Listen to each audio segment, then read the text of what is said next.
दोस्तों, ये वीडियो आज का आपके लिए सबसे मोस्ट इंपॉर्टेंट होने वाला है और इस वीडियो में हम लोग समझेंगे कि किसी उपसहसंयोजक यौगिक का आईयूपीएसी नामकरण किस प्रकार से किया जाता है। तो देखते हैं कि किसी उपसहसंयोजक यौगिक का नामकरण किस प्रकार से करते हैं। एक आप लोगों के सामने लिख दे रहे हैं K4FeCN6। अब ये एक उपसहसंयोजक यौगिक है। अब ये उपसहसंयोजक यौगिक है। इस उपसहसंयोजक यौगिक में ये जो कोष्टक के अंदर लिखा है, इस कोष्टक का नाम है गुरु कोष्टक। इस कोष्टक का नाम है गुरु कोष्टक। कोष्टक के अंदर जो धातु परमाणु होता है, जो एकाकी युग्म ग्रहण करता है, लोन पेयर इलेक्ट्रॉन को ग्रहण करता है, युग्मित इलेक्ट्रॉन को ग्रहण करता है, उसको कहते हैं केंद्रीय परमाणु। उसको कहते हैं केंद्रीय परमाणु। और जो लोन पेयर इलेक्ट्रॉन देता है, जैसे इस गुरु कोष्टक के अंदर ये जो Fe है, जो लोहा है, ये केंद्रीय परमाणु है। क्यों? क्योंकि ये लोन पेयर इलेक्ट्रॉन ग्रहण करता है। और ये Cn क्या है? साइनाइड क्या है?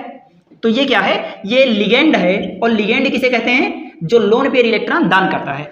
तो इसके बारे में अगर आप लोग इससे पहला वाला वीडियो देख लेंगे तो आप लोगों को एकदम से स्पष्ट हो जाएगा कि ये सारा चीज क्या होता है और उपसहसंयोजक यौगिक और सामान्य यौगिक किस प्रकार से भिन्न होते हैं। भिन्न इस प्रकार से होते हैं कि जो उपसहसंयोजक यौगिक होते हैं ये जलीय विलयन में पूर्णतः आयनित नहीं होते।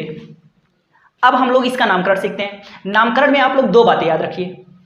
सबसे पहला काम करना है कि कोई भी यौगिक है उस यौगिक में पहचानिए कि धनात्मक हिस्सा कौन सा है और ऋणात्मक हिस्सा कौन सा है। और जब पहचान में आ जाए कि धनात्मक हिस्सा कौन सा है और ऋणात्मक हिस्सा कौन सा है, तो पहले धनात्मक हिस्से का नाम लिखेंगे, उसके बाद ऋणात्मक हिस्से का नाम लिखेंगे। उपसहसंयोजक यौगिक का आईयूपीएसी नामकरण करते समय सबसे पहला काम करते हैं, सर्वप्रथम दिए गए यौगिक में पहचानते हैं कि धनात्मक हिस्सा कौन सा है और ऋणात्मक हिस्सा कौन सा है। सबसे पहला काम करेंगे, दिया गया यौगिक है उसमें पहचानेंगे कि धनात्मक हिस्सा कौन सा है और ऋणात्मक हिस्सा कौन सा है। फिर धनात्मक हिस्से का नाम पहले लिखेंगे और ऋणात्मक हिस्से का नाम बाद में लिखेंगे। बस नामकरण पूरा हो जाएगा। यानी इन दोनों पॉइंट को मोस्ट इंपॉर्टेंट पॉइंट है और इसको नोट कर लीजिए। अब देखिए कैसे हम पहचानते हैं कि धनात्मक कौन है, ऋणात्मक कौन है। अब इसमें देखना है।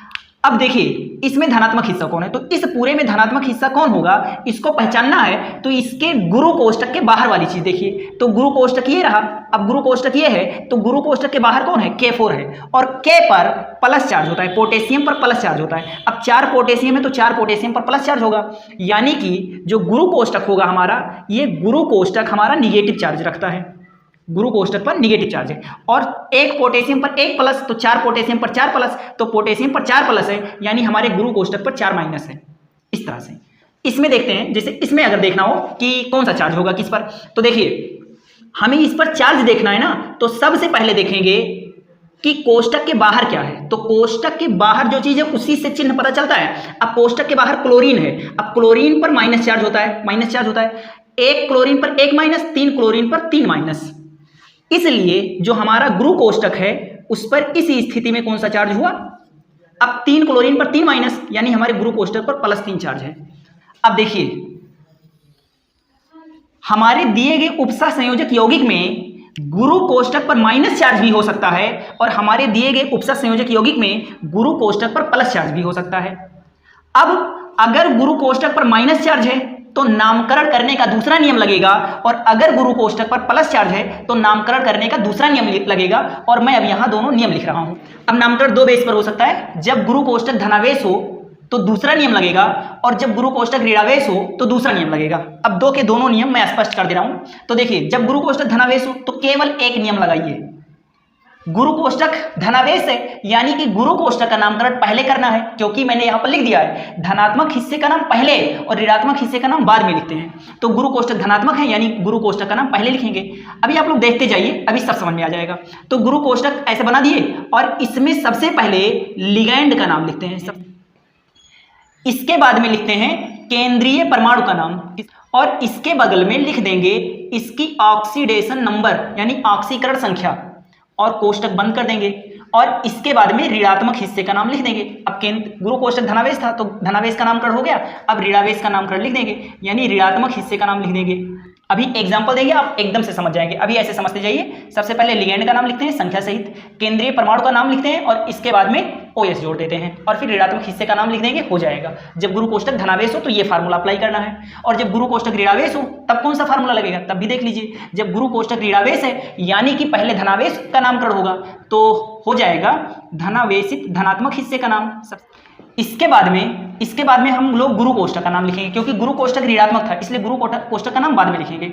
अब इसमें सबसे पहले लिखेंगे लिगेंड का नाम, संख्या सहित लिगेंड का नाम लिखना है। इसके बाद में हम लिखेंगे केंद्रीय परमाणु का नाम, और केंद्रीय परमाणु के नाम के अंत में हम लोग ATE जोड़ देंगे, और इसके बाद इसकी ऑक्सीडेशन नंबर यानी ऑक्सीकरण संख्या लिख देंगे। नामकरण संस्कार कंप्लीट होगा। अब ये फार्मूले को कैसे अप्लाई करेंगे, इसके लिए मैं 2 एग्जांपल लिखता हूं। देखिए, नामकरण जब भी ऐसे कोई भी उपसा संयोजक यौगिक दिया है और इसका IUPAC नामकरण करना है तो सबसे पहले इसमें यह देखिए कि गुरु कोष्ठक धनात्मक है या ऋणात्मक है। अगर गुरु कोष्ठक पर धनावेश है तो ये वाला नियम लगाइए, और अगर गुरु कोष्ठक पर ऋणावेश है तो ये वाला नियम लगाइए। तो चलिए देखते हैं कि इसमें गुरु कोष्ठक पर कौन सा चार्ज है, और गुरु कोष्ठक पर कौन सा चार्ज है ये देखना हो तो हम देखते हैं कोष्ठक के बाहर क्या है। तो कोष्ठक के बाहर क्लोरीन है। अब कोष्ठक के बाहर क्लोरीन है और क्लोरीन पर माइनस चार्ज होता है, और 2 क्लोरीन है तो 2 माइनस होगा, यानी कि हमारे गुरु कोष्ठक पर कौन सा चार्ज होगा, हमारे गुरु कोष्ठक पर धन चार्ज होगा। देखिए +2 चार्ज होगा। भाई हमारे गुरु कोष्ठक पर कौन सा चार्ज है ये कैसे पता चलता है, गुरु कोष्ठक के बाहर वाले को देखिए, बाहर वाला क्लोरीन है। अब क्लोरीन पर माइनस है तो क्लोरीन पर 2 माइनस है। अब 2 माइनस को संतुलित करने के लिए इसमें कितना चाहिए, +2 चाहिए।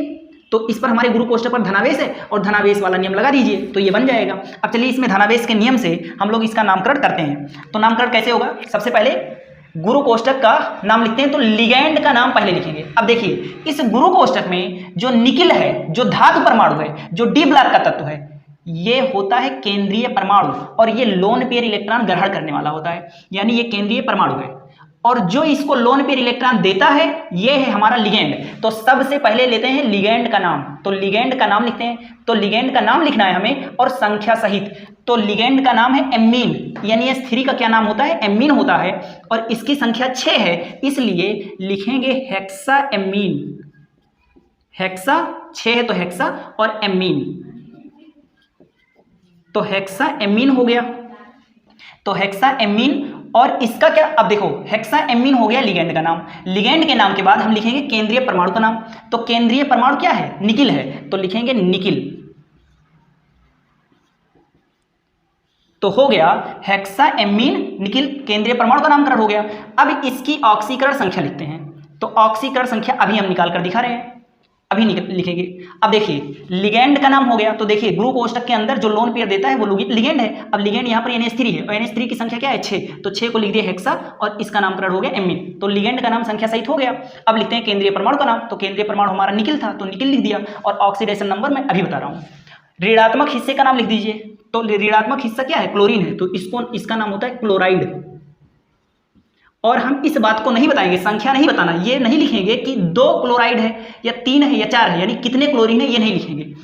क्यों नहीं लिखेंगे अभी स्पष्ट हो जाएगा। देखिए हम लोग पहले इसका ऑक्सीकरण संख्या निकालते हैं। तो ऑक्सीकरण संख्या आप लोग निकालना जानते हैं। देखिए निकिल का ऑक्सीकरण संख्या इसमें निकालना है तो कैसे निकालेंगे, जिसका ऑक्सीकरण संख्या निकालना होता है उसे मान लेते हैं यक्स, प्लस का चिन्ह लगाते हैं।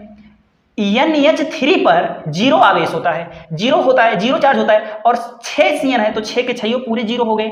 तो निकिल का हो गया यक्स, प्लस इसका होता है ऑक्सीकरण संख्या 0, फिर प्लस 1 क्लोरीन पर 1 माइनस, तो 2 क्लोरीन पर 2 माइनस, 2 माइनस, और बराबर इस पूरे पर कितना आवेश है, तो इस टोटल पर कोई चार्ज नहीं है तो 0 हो गया। अब देखिए इसको सॉल्व करेंगे तो आ जाएगा यक्स बराबर 2, और इसी को रोमन नंबर में यहाँ लिख दीजिए। यही निकिल की ऑक्सीकरण संख्या है। आप लोग 11 में पढ़े होंगे ऑक्सीकरण संख्या, नहीं तो इस पर सेपरेट वीडियो बना लेंगे। चलिए इसका नामकरण करते हैं हम लोग। इसका नामकरण कैसे करेंगे, जब गुरु कोष्ठक ऋणावेश हो। तो देखिए गुरु कोष्ठक पर कौन सा चार्ज है ये देखना हो तो पहले बाहर वाला देखते हैं। अब बाहर क्या है, पोटेशियम, और पोटेशियम पर प्लस चार्ज होता है, मतलब कि हमारा गुरु कोष्ठक पर ऋणावेश है। अब गुरु कोष्ठक पर ऋणावेश है तो ये फार्मूला लगा दीजिए। अब देखिए इस फार्मूले में क्या लिखा है, धनात्मक हिस्से का नाम। सबसे पहले धनात्मक हिस्से का नाम लिखते हैं, धनात्मक हिस्से का नाम। तो धनात्मक हिस्सा क्या है, पोटेशियम, तो लिख दीजिए पोटेशियम, पोटेशियम, पोटेशियम लिख दिए। संख्या नहीं बताना, कितने पोटेशियम है नहीं बताना। फिर इसके बाद में इसके बाद में हम लोग लिखेंगे गुरु कोष्ठक का नाम। तो गुरु कोष्ठक में क्या करेंगे, थोड़ा सा स्पेस दे दीजिए। देखिए धनात्मक हिस्से का नाम लिखिए, फिर थोड़ा स्पेस देकर ऋणात्मक हिस्से का नाम लिखिए। तो धनात्मक हिस्से का नाम लिखिए, अब थोड़ा सा स्पेस देंगे और ऋणात्मक हिस्से का नाम लिखेंगे। और ऋणात्मक हिस्सा गुरु कोष्ठक है। गुरु कोष्ठक में सबसे पहले लिखते हैं लिगेंड का नाम। तो लिगेंड का नाम इसमें क्या है, CN। अब CN को कहते हैं साइनो, और 6 साइनो। देखिए संख्या सहित लिगेंड का नाम लिखना है, तो 6 साइनाइड है तो 6 हेक्सा संख्या सहित लिखना है, तो हेक्सा साइनो, तो हेक्सा साइनो ये हो गया लिगेंड का नाम। अब केंद्रीय परमाणु का नाम लिखते हैं। तो यफी है फेरम, और फेरम के नाम के अंत में ATE जोड़ देंगे तो हो जाएगा फेरट। और इसके बाद में ऑक्सीडेशन नंबर लिख देंगे निकाल कर। तो ऑक्सीडेशन चलिए निकाल लेते हैं Fe का। तो देखिए एक पोटेशियम का +1, तो 3 पोटेशियम का हो गया +3 प्लस Fe का तो हमें ऑक्सीकरण संख्या निकालना है, तो इसको x मान लीजिए। और एक CN पर 1 माइनस होता है, तो 6 CN पर 6 माइनस होंगे, बराबर हो गया 0। बराबर टोटल पर कितना चार्ज है, 0। अब देखिए इसको सॉल्व कर लेंगे, तो x -3 बराबर 0, तो x बराबर आ गया 3। और जो चीज़ आ गया वही रोमन नंबर में यहाँ लिख दीजिए, हो गया। तो स्क्रीनशॉट लीजिए, अगला एग्जाम्पल देखते हैं। सबसे पहले इसको देखिए। अब इसका नामकरण करना है हमें, तो सबसे पहले देख लीजिए गुरु कोष्ठक पर कौन सा आवेश होगा। तो गुरु कोष्ठक पर कौन सा चार्ज है ये देखना है, तो कोष्ठक के बाहर वाला देखिए। अब कोष्ठक के बाहर क्लोरीन है, और क्लोरीन पर तो माइनस होता है, और जब क्लोरीन पर माइनस है यानी हमारा गुरु कोष्ठक धन चार्ज है। और जब गुरु कोष्ठक धनावेश हो तो ये वाला फार्मूला लगा दीजिए। अब ये वाला फार्मूला लगाते हैं हम लोग। सबसे पहले लिखते हैं लिगैंड का नाम। अब इसमें तो दो लिगैंड हैं, एक ये है और एक ये है, और ये बेचारा केंद्रीय परमाणु है। ये लोन पेयर इलेक्ट्रॉन ले रहा है और ये दोनों मिलकर इसको दे रहे हैं लोन पेयर। अब सबसे पहले लिगैंड का नाम लिखते हैं संख्या सहित। अब यहाँ पर डबल लिगैंड है, और जब डबल लिगैंड रहे तो देखिए कि किसका अल्फाबेटिकल नाम पहले आएगा। तो इसका नाम है कार्बोनेटो, और कार्बोनेटो का नाम शुरू होगा C से, और इसका नाम है एमीन, और एमीन का नाम शुरू होगा स्मॉल ए से। अब आप बताइए कि इसमें किसका नाम किस अल्फाबेटिकल पहले आएगा। तो एमीन पड़ता है स्मॉल ए से, तो ये अल्फाबेटिकल पहले पड़ेगा, यानी कि हम सबसे पहले इसका नाम लिखेंगे। देखिए लिगैंड का नाम हमें सबसे पहले लिखना है संख्या सहित। तो 5 एमीन है, तो लिख देते हैं पेंटा माने 5, और एमीन इसका नाम है, तो पेंटा एमीन एक लिगैंड हो गया। अब दूसरा लिगैंड, अब इस लिगैंड की संख्या तो यक्का है, तो केवल कार्बोनेटो लिख दीजिए, कार्बोनेटो।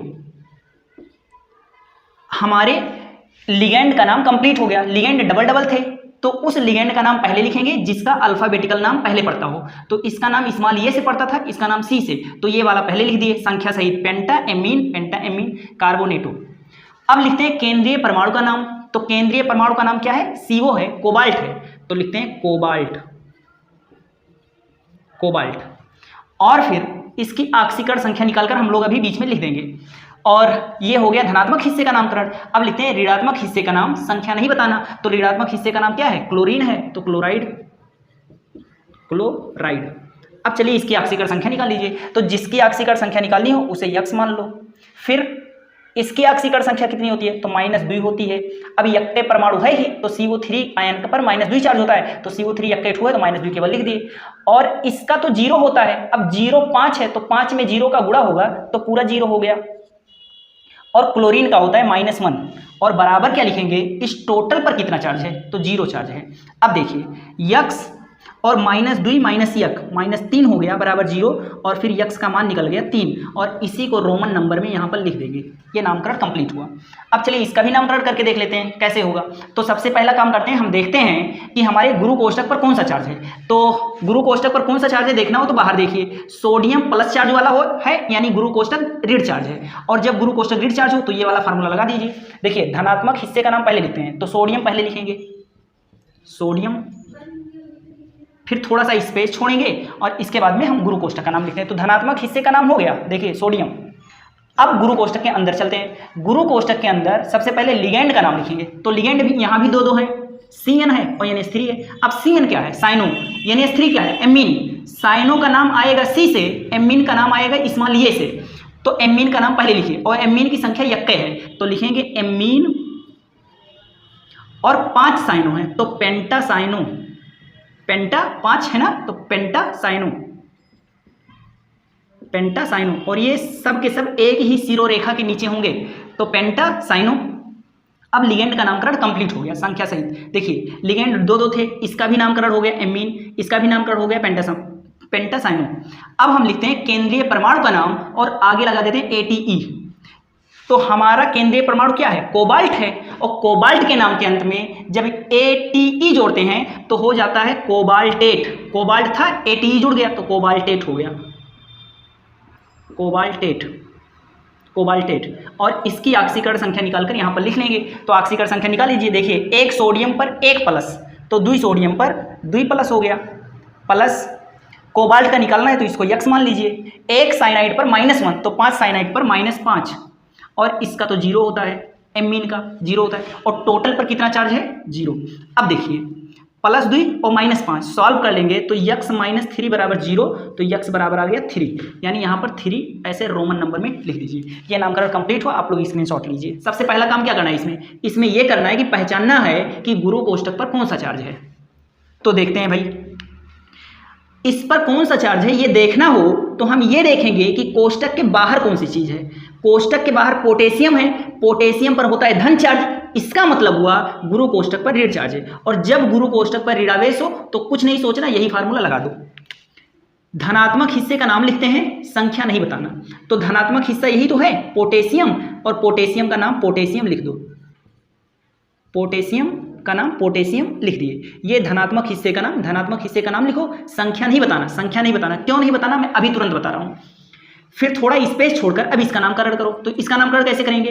तो कैसे करेंगे, सबसे पहले लिगेंड का नाम लिखते हैं संख्या सहित। अब इसमें बताइए गुरु कोष्ठक का नामकरण कितना है। देखिए लिगेंड का नाम लिखते हैं संख्या सहित, तो लिगेंड इसमें से क्या है? CN है, CN को लिखते हैं साइनो, और संख्या सहित लिखेंगे हेक्सासाइनो। हेक्सा माने 6 और साइनो, हेक्सासाइनो, और इसका नाम है फेरम, और नाम के अंत में ATE जोड़ देते हैं तो हो जाएगा फेरेट। और इसकी ऑक्सीकरण संख्या निकालकर यहां पर लिख देंगे हम लोग। अब ऑक्सीकरण संख्या इसका निकाल लीजिए, तो 1 पोटेशियम पर 1 प्लस, 4 पोटेशियम पर 4 प्लस हो गए। फेरम का निकालना है तो इसको यक्स मान लीजिए। 1 CN पर यक माइनस, तो 6 CN पर 6 माइनस, और बराबर टोटल पर क्या है? 0 चार्ज है, तो यक्स बराबर आ जाएगा 2, यानी कि 2 हो गया।